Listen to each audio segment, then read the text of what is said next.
What's up, everybody? It's the talented Mr. Taco here for TDS Blitz.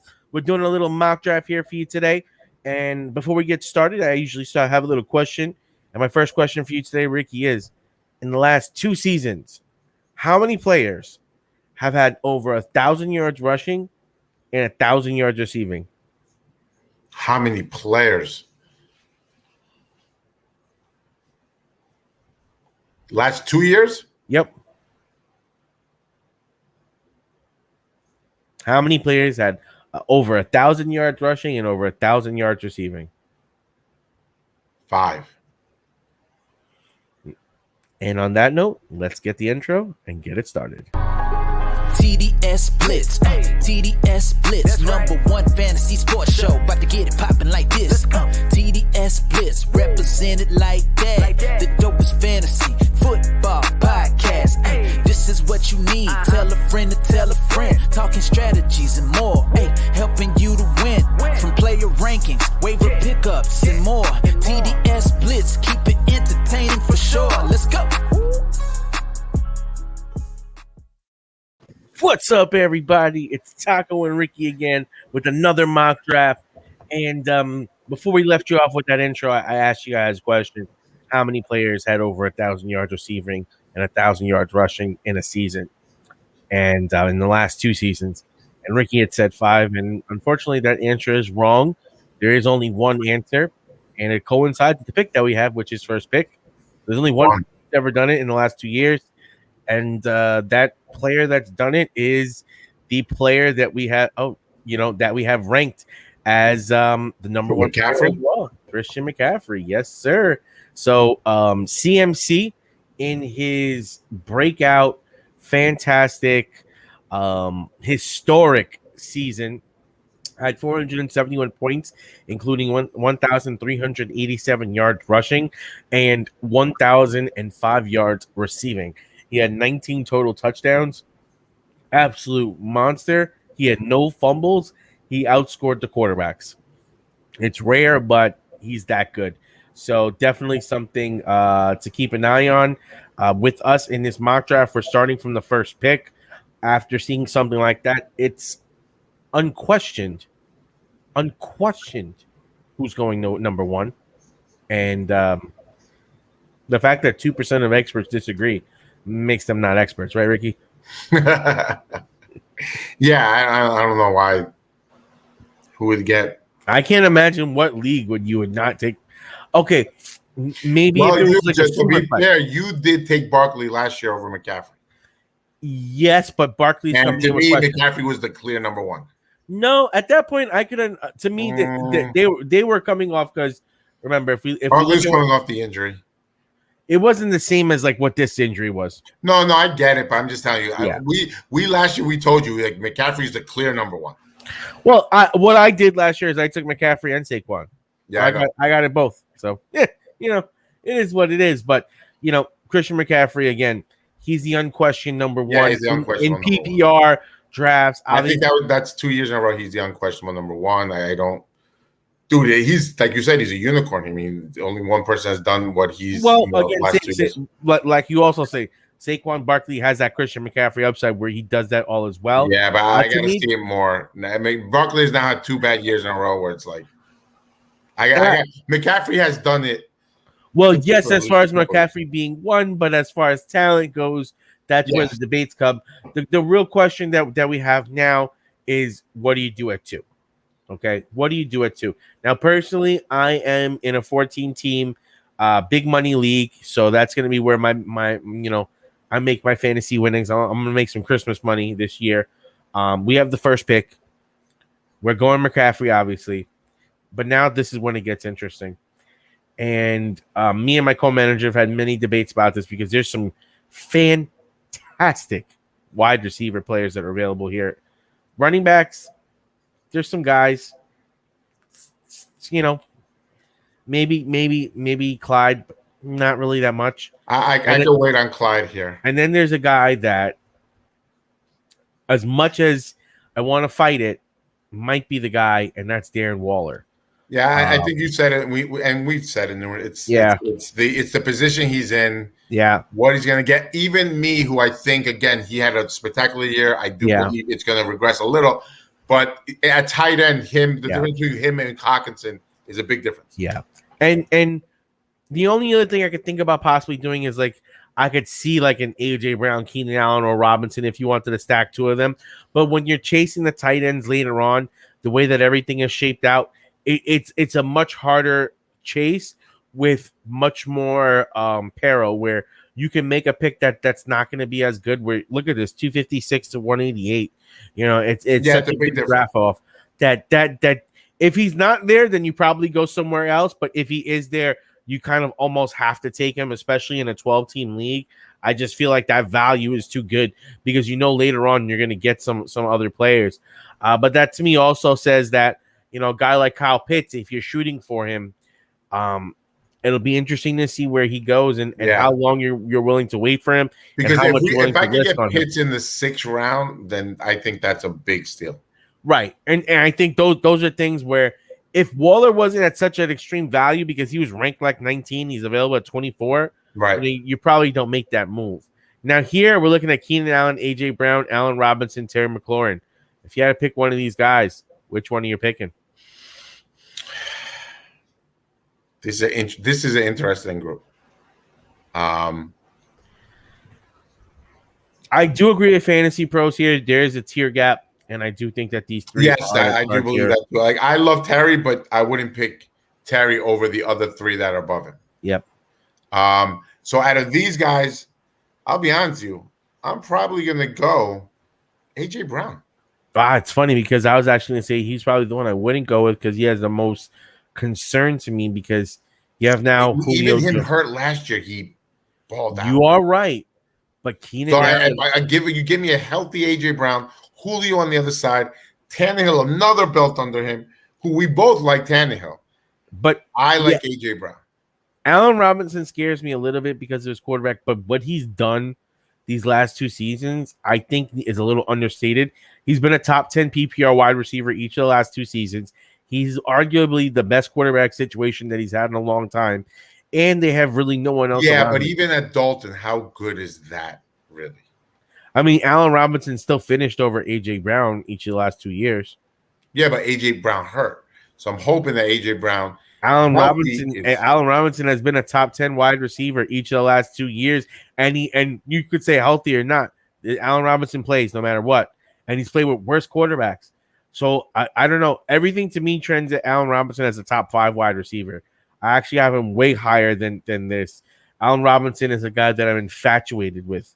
Season. I'm not. I wouldn't. I don't know if I like Allen Robinson. So me would be AJ Robinson and then Keenan. I would probably say that I would have Allen, Keenan, and then Brown just because I think the volume upside that's possible there with Allen is pretty boisterous, and I do agree to some extent to what you're saying about Herbert being dynamic. I think that you're going to be looking at a possible 120 catch guy in Keenan Allen this season at the bare minimum. You're talking in that range. So his upside to me is great. I think that we'll meet in the middle. Probably take Allen Robinson.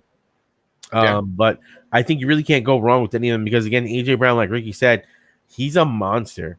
This kid is a monster. So he offers great upside as well. I just like the consistency that you've gotten out of Allen Robinson. And with a team with McCaffrey and Waller, this is ridiculous. Yeah, I like those first three picks. Oh, is CEH is going to be there? Is he? All right, let's see. No, but Miles Sanders, Gaskins, Henderson, Mike Davis. There's 4 really good running backs right there that I don't mind any of them. Wide receiver wise, Deontay Johnson, Galladay, T. Higgins, Ayuk. I feel like these guys are nice, but I feel like they're a tier below the running backs. Yeah, I like 2. I'd rather take 2 of those running backs than I'd rather take 2 of the running backs as well because I feel like we'd be able to get some of these wide receivers later on, which won't be that far off from them. Like I like Judy even as low as he is. I like Visca down here. I like Devonta Smith. Robbie Anderson. Yeah, I'd rather go 2 running backs. Yep. Yep. Even Juju and Odell real late. I like Odell. I'm not the biggest fan of Juju. There's so many mouths to feed over there, and Yeah, but I mean, as we saw last time, the Carolina Panthers had 3 players that played wide receiver that finished in the top 25 last season. Now, also, which I was going to say for another question, I'll bring it up as well here now. So did the Steelers. All 3 of those wide receivers finished in the top 25 last season as well. So while we do want to make these volume disputes, these guys did finish as top 25 players in their position. So when you're looking at them in the 7th, 8th, 9th round, yeah, their upside may not be there, but they're consistent scorers where they could hit. Now, with that being said, let's bring this back. We need 2 of these running backs as we get back-to-back picks. I like all 4 of those guys. I know you like at least 5. I like I like ETN a lot too, but I don't take ETN over. No, I'm not chasing. I also like Javonte Williams and Chase Edmonds, which this does put you in a situation where more than likely you're not going to be able to take any one of those guys. Deontay Johnson and Kenny Galladay, and I think Kenny Galladay maybe is interesting. I would still go running backs. Well, I like the receivers that are left over. We have 2 picks. Are you going to go back-to-back running back here, or are you going to go? I might go back-to-back. Because here's the way I'm looking at this as well. I think we look at Javonte Davis. I think we look at Ronald Jones, and I think we look at Michael Carter as viable guys for us to start at that running back position. And with that being Christian McCaffrey, I feel like we could take one of these running backs, and then maybe take a guy like Galladay. Or do we just go back to back? I like the 2 running backs I like the running backs that are left over. Like I'm good with. I'll be honest, I've had Sanders the last couple of years. It's just, is it going to be any different? Look, I would choose Henderson because he's going to be the number 1, and I'm starting to like more Mike Davis.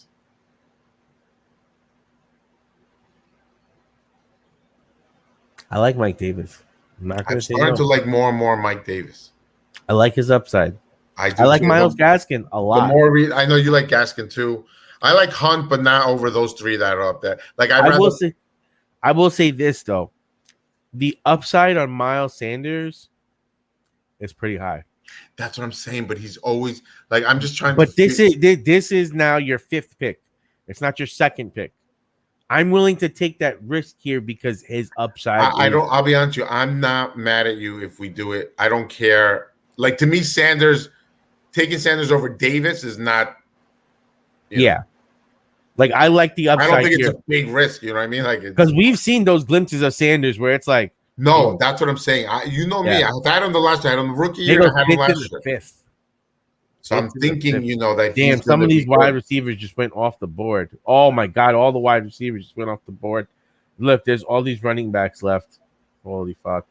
I think the 2 that we got were better. Yeah.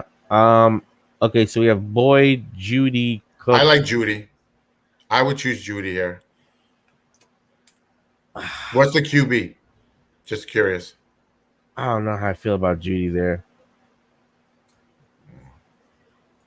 I think at this point in the draft, we've consistently hit on the quarterback, and I think that's been good for the grades. But I think we've seen that there's guys here that stay late that are like so good where you're like, damn, getting that guy that round is such value. I hate to say. I like Judy here because we have Robinson and Waller. I do. And I like Judy over Boyd. I get, and this is why I said maybe taking, because I think Galladay is a lot better than Judy. And I think that getting one of these running backs here would have been. To me, no, I think Galladay's better, but not a lot better. Like what I think Judy could be is going to be.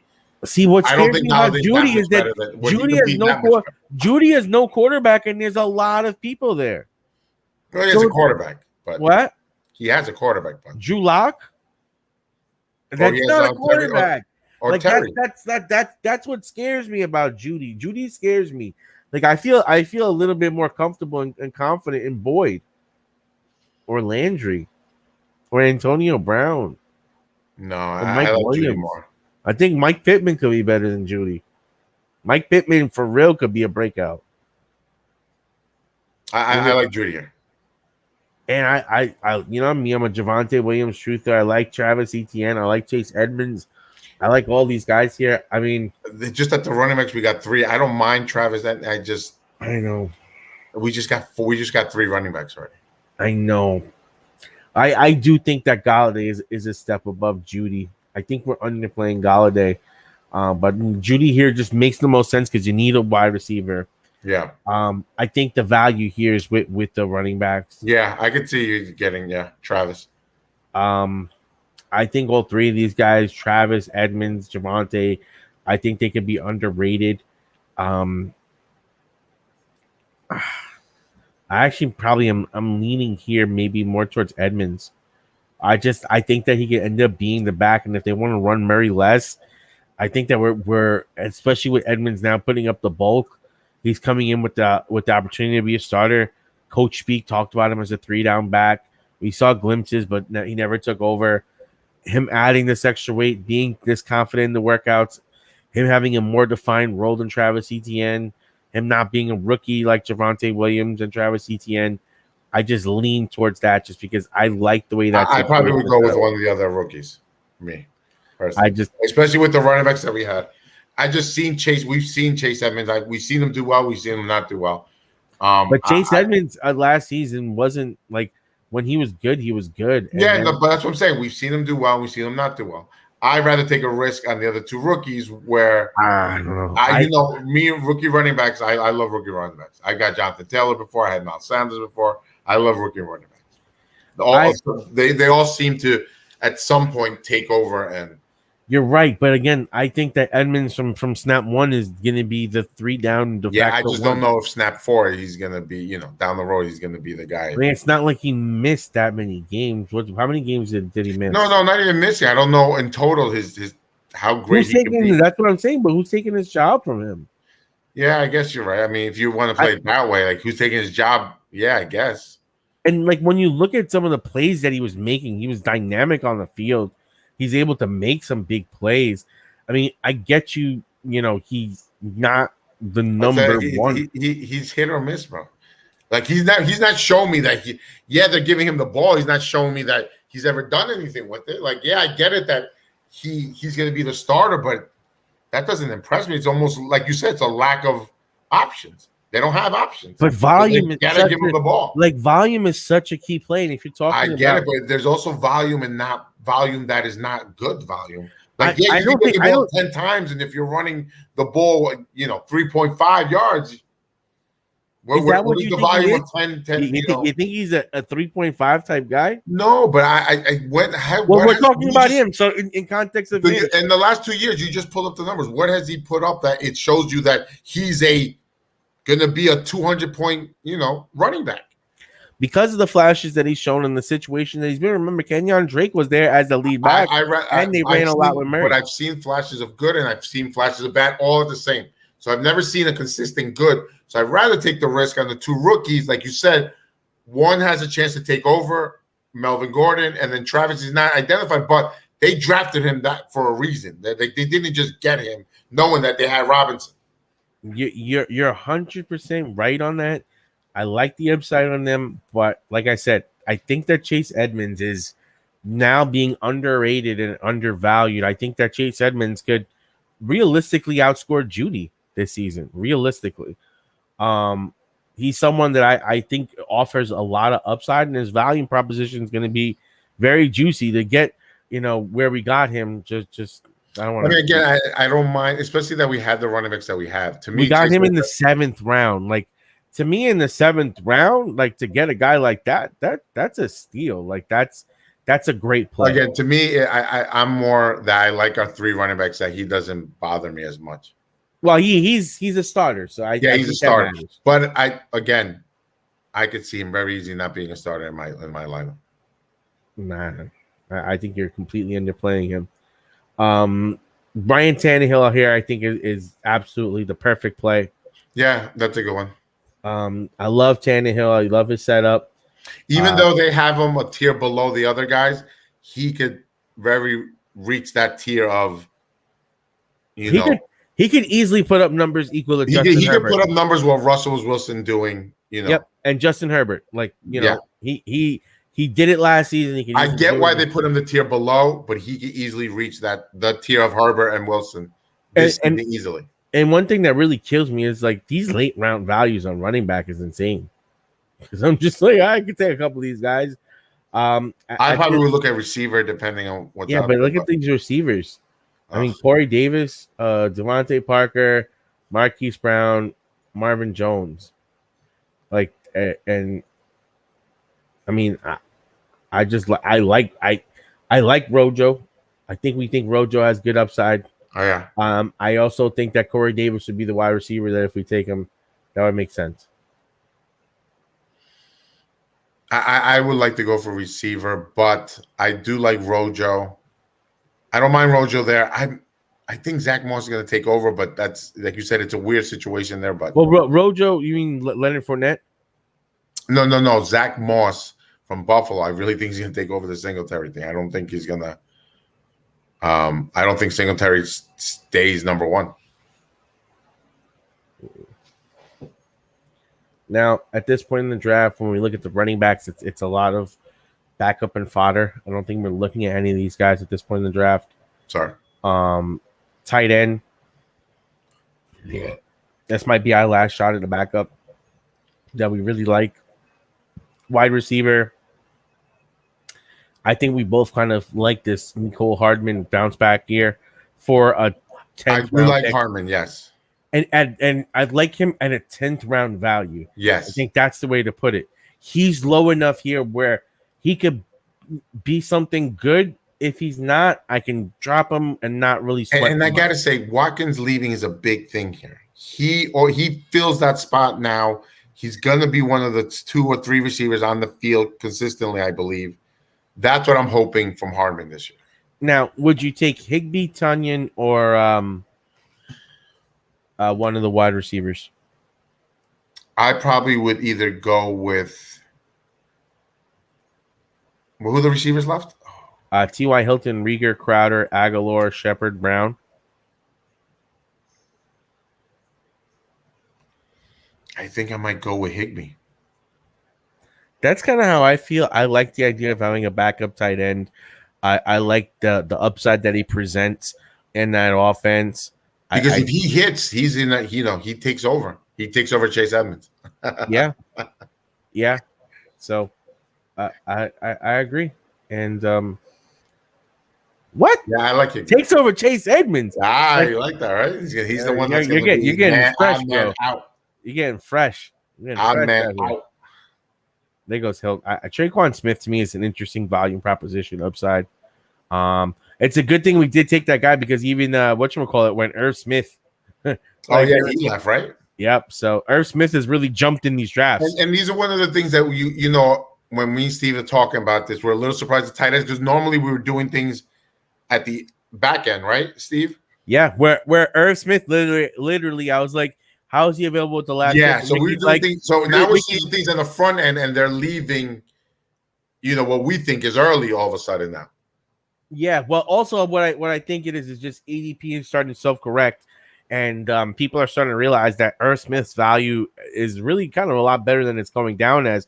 He should not be the last player or the last guy in your bench. And that's why I said to Ricky, and you have to make sure you watch that specific mock draft episode, which will be included in this, because even though we're doing the first pick now, we drafted other spots earlier. We drafted all the spots.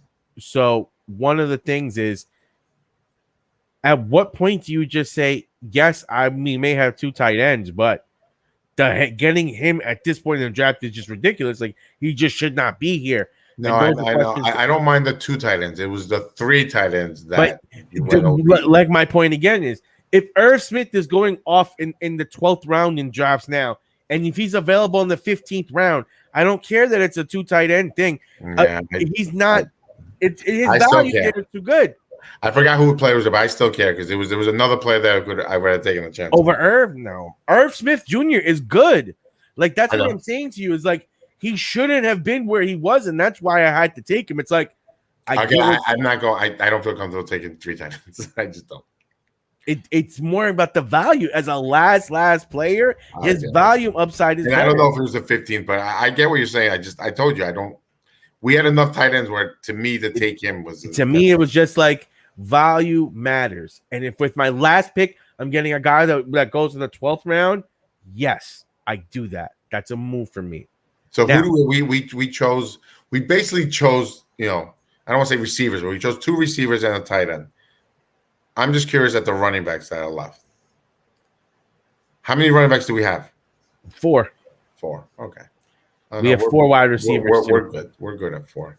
Yeah, we're pretty much good everywhere. I think at this point in the draft, we could either wait to try to snag one of these quarterbacks. If we believe in one of these 2 guys, I think this is the perfect thing, either a Burrow, Lawrence, or if Wentz or someone like that. Yeah. And taking maybe another running back and then ending it with a wide receiver. I think that makes the most sense. Unless, let me just take a look at the wide receivers. Yeah, because the John Brown factor is starting to go down. Shepard here is interesting. Again, I think as a wide receiver 2 on his team, to get him in the 13th round is an interesting play because he could be halfway decent. I think that Tevin Coleman and Penny are interesting, and Gainwell is interesting, especially since we have Miles Sanders. So Gainwell is someone that, I've heard a lot of hype around and is a nice little handcuff backup to make sure over there. So I would say either way on that one. Shepard, one of those other running backs, or Gainwell. I probably would take one of the running backs. I'd probably here just take Gainwell because we have. Yeah, I don't mind that with the pick. What we have, yeah. Because Sanders, we were not iffy on him, but we said we've seen flashes, but we haven't seen it. Yeah, all come together. And I believe a lot of that has to do with the coach, the plays that were being run. Now we could either take Shepard and wait on one of these quarterbacks and try to take maybe a Tua, Daniel Jones, Ben Roethlisberger, Justin Fields. I like the quarterbacks that are left there to take. Like, I don't mind taking Burrow, Ryan, or Lawrence right now. You would rather do that than take Shepard? Yes. All right. I think they will have more value, whether it's they either play for us or trade value than what Sterling Shepard would give me. I do like the possibility of Wentz a little bit later in that next round. I do, but those 3 to me are going to be. I think Shepard could be interesting, especially with that wide receiver position. We do have 1, 2. We have too many concussions for me. Like, he can't stay on the field. It's hard, and when he gets another concussion, could be, God forbid. I don't want to waste. But we are also talking in the 13th round, so it's I get it, but to me, that's what I'm saying. 13th round, one of these guys brings more value. Whether it's either that he's going to play, God forbid, our quarterback gets hurt, or doesn't perform well, or we could trade them. More value than what Shepard was. Yep. All right, come on, Shep. Last of me, baby. Last of me, Shep. Last of me, Shep. There you go. He got picked. All right. Look, he got picked almost. Yeah, I think that Shepard is being overcorrected too much, and I'm starting to like his value because we've seen so many teams with three wide receivers that ended up being in the top, and I like Christian Kirk. I know nobody wants to hear that anymore from Christian Kirk, but people are tired of seeing that. So I like you say this with Chase Edmonds, but like Kirk is even worse than Edmonds with that. Like, you know what I mean? Well, I'm not great saying, game and then I didn't say 6 bad games. Better than Edmonds. You don't do that.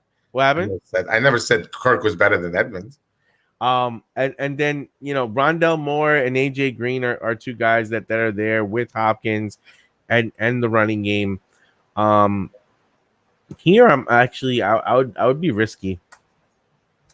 I would take Amon St. Brown, or I would take Sammy Watkins because I think that either one of them, or even Brian. I actually like Sammy Watkins just because Well,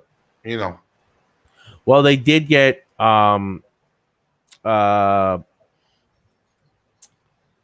Bateman, and everyone loves Rashard Bateman. But the Devy world is like a lot of people think that Rashard Bateman is going to end up being the number 1. You still have Hollywood Brown. It's a heavy running team.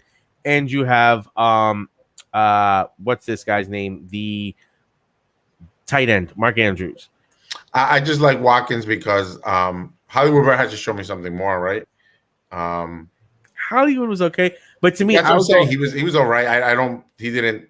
I'm leaning more towards But St. no, Brown. I'm fine with Amon. I'm because you're right. A lot of people are talking about him. The reason why I would take St. Brown over Watkins is twofold. One, more than likely, the Detroit Lions are going to be behind in games, which is going to force him into passing, which is going to give him more volume opportunities than a Sammy Watkins.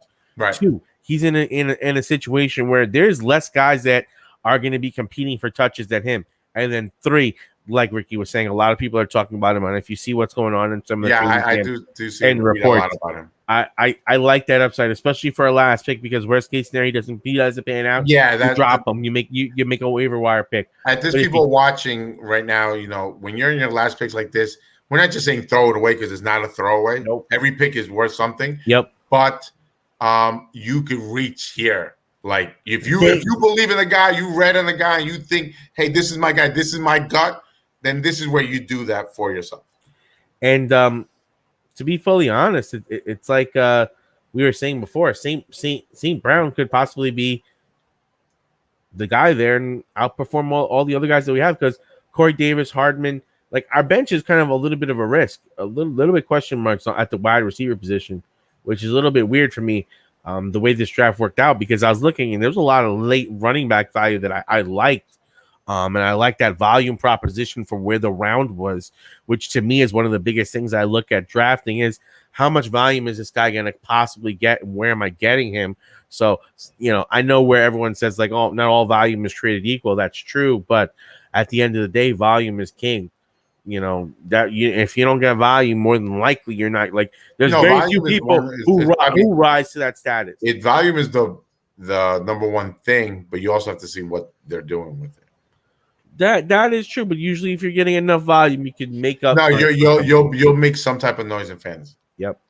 For this one, I'm going to take Tucker over Koo. Okay. Because I think Koo's the reason why we're not getting a. Yeah, that's Koo. Koo's don't blame that guy. Koo. It's Koo. That's my guy. It's not me. It's Koo. Koo's you see what I did there? It's not me. It's Koo.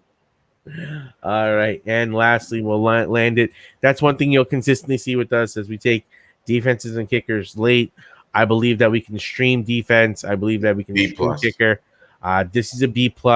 I think the reason why it's a B+ is the bench is a little bit iffy, but overall, this is a beastly team to take into. I love our first 3 picks. I honestly probably make a swap with one of those running backs for a wide receiver, because then I like the preposition of like I like the way the team would look if we had Galladay over Judy, and then we just snagged up another one of the running backs over Judy. Because Judy scares me, man. I know you love Judy. I know you think Judy's like a lock, but this dude. No, I don't think he's a lock. I at that pick where we had him. I know, but we were boxed into that situation, and I didn't feel boxed in. I was comfortable. I said it before the round before. Yeah. I said if I get I don't mind getting him. To me, even when you said that, I said Judy is my number 2. I don't feel comfortable with that. That's why I did like the idea of going with. And I like the running backs that we got at that time. I think the running backs are fantastic. Yeah, I like the running backs. Again, to me, Edmonds was not the case. I forgot who it was. I think that when we looked at the Corey Davis pick, I liked some of the running backs that were there as well. Just to have that upside. There was 2 running backs also when we took Chase Edmonds that were there. So, but I don't. You say your bench, but I don't mind our bench. I don't mind Davis, Hardman, and Higbee. I think those are 3 solid guys that could take over. You are right about that. I think Gainwell kind of like. I'm not loving that pick. It's a nice pick. I don't love that pick. I kind of wish that. But without we. And you know what? This is another crazy one. And again, we take our mock drafts. There's no editing that you see here. We don't revert picks. We literally talk it through, and whatever the grade is whatever the grade. But you're seeing consistently the starters that we put out there are top notch scoring wise. Yeah. This is another one where the starters are ranked, 27 points above the best. Right. Now we're far off because they never like our bench. Our bench scores 140. Why are we always last in bench? That and I think that's exactly what I was saying to you earlier about the way it calculates points, because how could I have a score of 280 when one of these guys alone is going to score like 200 something because we have a quarterback? So again, I don't know how the system. There might be a glitch in the matrix, as they say. What I think I'm going to do is, as we get closer to the season, once we reach that 1 month mark before my draft, the one that Ricky, me, Dave, and a bunch of other people are in, I'm going to upgrade to premium and see if it makes a difference. So we'll keep doing some of these mocks on the freemium. We'll start seeing how it looks. We'll have like a couple more days of that. We basically are going to run through a 12-team league, every draft position with this one, and we'll see what the difference is with the premium version. We'll see if it's worth it for you guys to upgrade. We'll see then if it gives us any different grading. Because I'll tell you this, if it starts giving us better grades just because we went to premium, I'm going to call some shit out. But that's just the way I'm thinking. And, no, I'm not sure if that's it, but it's weird how it's consistent though, and it's a glitch that I literally speak to it now, and I'm accounting for it. And even when I'm picking the teams now, if you see the teams that are being picked are at such a higher level now, because I kind of understand how the system works. It's like once you beat the system, or once you know how the system works, you can beat the system. And it's the same thing in regular leagues too, because it's about point accumulation. You got to accumulate the most points, and that's how you win. And that's the name of the game. So, Ricky, as we end this out, I think it was an interesting mock draft. I think we had our points where we had our differences. But do you think at the first pick, there's any way you can't take Christian McCaffrey? No. That's absurd. I think if you have the first pick and a guy like Waller or Kittle are there, it's something you do have to seriously consider. I can easily, especially from what we just saw, understand taking the wide receiver there with that running back. Right. I even can see taking a wide receiver at the beginning of the 4th round, 5th round in that range as well. Right.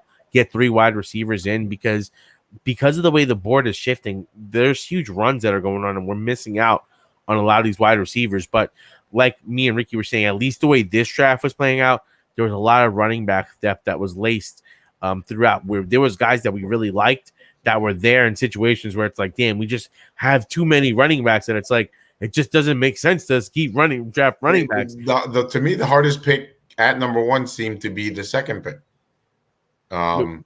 Which one? The Allen Robertson Waller? No, yeah, the back-to-back running back. Yes, yeah. Right. That was the hardest. 4 or 5. Yes, 4 or 5. That was the hardest one. That's where I had said this in another mock draft. That was the fork in the road in this draft. Yes. That's where you had 2 chances to build your team either way, and depending on how you take that fork, really depending on how your draft shaked out, because that's where and the fork comes in different spots, because we did this before where we were like in 10 and they came in the 7th round, because at that point we're saying, all right, do we go QB here? And do we go this way? And then you got to recognize that when you're drafting, hey, this is a moment. Go, which way do I want my team to go? What is left? What do I need? Because here, when you're stuck between like a couple of picks really hard, that's when it's kind of, hey, here, this is where I make my money here. What am I going to do? I got to make the right pick here. And the other thing that I do want to point to is that when you do hit these forks in the road, they can happen at any point in time. We did a mock draft where it happened in the 2nd round when we did the 10th pick, the 3rd round, because the first 2 picks we went wide receiver. The 3rd pick came around, and it was like, do we go running back or wide receiver here, depending on what's going on? We went wide receivers early. We snagged running backs late. We both love that team. I still think that might be the best team that we've drafted, because I love that team with a lot of studs. But this team ain't bad either. I could take this team to war versus anybody. Yeah, I'm with you on that. To have Ryan Tannehill and Joe Burrow as our quarterbacks, I can do that all day. And then I can remember, guys, you could always flip one for something else. Yeah, not even just flipping it. I think they'll both be really good. And I think that, you're going to be getting, I think at a Tannehill, he's a top 7 quarterback. I book it, sign it, deliver it. He's the guy that I'm stealing everywhere. He's the guy that I believe that everyone is underrating. I believe that they don't like him enough. They don't trust him enough. I know this firsthand, as I sold him last season because I had Mahomes, I had a backup, and then I picked him up. So I had 3 quarterbacks. But literally, the only reason why I got the deal done is because the guy knew that I was trying to make a deal off him, because it was like, maybe you could. But that's what I mean when I say, I love the backup QBs, but I love them for trade bait, to be honest with you. I love getting that second QB that is doing really well, and then you know what? Or I could say even, hey, Burrow's just doing as well as, Tannehill, so-and-so, let's just say. But Tannehill has the name. I could probably get more if I trade Tannehill, and I'm not really losing a lot because I have Joe Burrow. Mm-hmm. So I could But stick that Joe was Burrow also in the there. problem that I had last year is that Tannehill didn't have that name because he didn't have the But reputation. now he has that name. I think he has that name. I don't think so yet. I don't think he's respected enough yet because people aren't talking about people don't talk about Herbert and Tannehill being in that same sentence or even thinking they're close. And I think that we described that where I think they're close. If people are saying that, then this is why you should watch us because that's ridiculous. Tannehill, I said I do believe he's a below Russell Wilson, Herbert, but when I say below, Tannehill very easily get to that tier this season. Yep. And I think that's a major inflection point in your drafts because how late do you wait on the quarterback and which quarterbacks are you targeting? And I think you have to start having catch weights or catch cuts on these things. But on that note, we're done. We're wrapped. We're out of here. Stay tuned for more. Make sure you subscribe to the podcast. Make sure you follow us on Instagram. Make sure you like this video. Make sure you have a great time. Make sure you win your leagues. And make sure you stay tuned for more. Peace out. Peace. Later. Hey, David and Taco, they bring that heat. All about UFC, way more than a fantasy. Let's see who going toe to toe. Throw down on the mat. Check the replay, run it back. We gotta check the stats. Hey, do this every day. We ain't come to play. This is sports talk, and we love talking MMA. Everything fantasy sports. Dopest show that I know.